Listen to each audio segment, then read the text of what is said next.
ওয়ালাইকুম আসসালাম। কি অবস্থা আজিজ? এই তো ভাই ভালো মন্দির সব ভালো? আছি, ভালোই। তোমার একটা কথা বলতাম, হ্যাঁ। তুমি তো মাত্র নতুন আসছো, তো সৌদি আরবে তুমি নতুন আসছো মাত্র 1 মাস হয়েছে।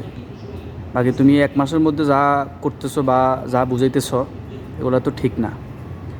তুমি আজকে রুম কেন পরিষ্কার করলা না? রুম তো এই কদিন ধরে আমি একলা একলাই করতেছি। তো তোমার এটা কাজ না? আমি করতেছি তোমার এটা কাজ না, তুমি প্রত্যেকদিন করতে হবে তোমার এটা।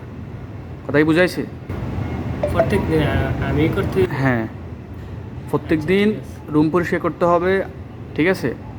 এবং কি তুমি রান্না করতে হবে, তুমি রান্না করবা। আর আমি রান্না করতে পারি না ভাই। তুমি রান্না করতে পারো না? আমি তোমারে দেখাই দিব একদিন, এরপর থেকে তুমি ইনশাল্লাহ ঠিক হয়ে যাবে।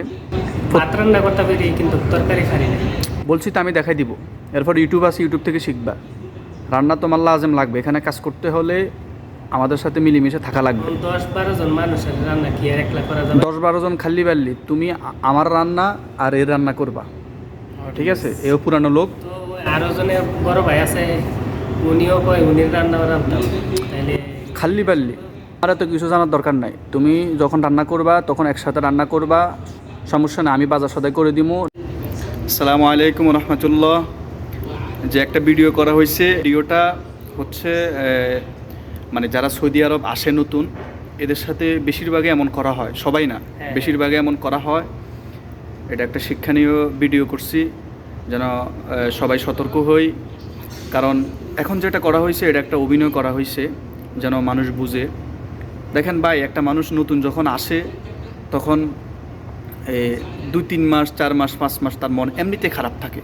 এরপর তার রুমমেটগুলা যে অত্যাচারগুলো করে, এবং কি মানে কাজ কামে গেলে সেখানে অনেক কাজ করে, পুরানোগুলো বসে থাকে, সবাই মিলে তার সাথে হাসাহাসি করে।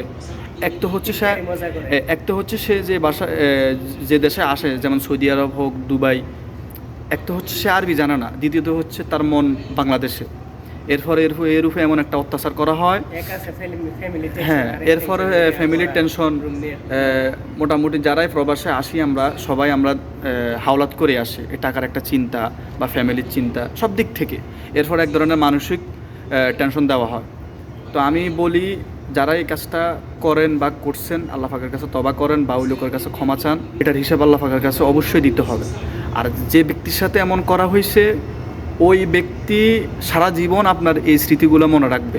আর যখনই মনে থাকবে অথবা মনে আসবে, তখনই আপনার জন্য সে অটোমেটিক একটা বদদোয়া দিবে।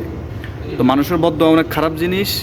আর পরবর্তীতে ইনশাআল্লাহ একটা নতুন মানুষ সৌদি আরব বা প্রবাসে আসলে কীভাবে তার সাথে পাশে থাকা যায়, ইনশাআল্লাহ ওরকম একটা আমরা ভিডিও ইনশাআল্লাহ আমরা করবো ইনশাআল্লাহ।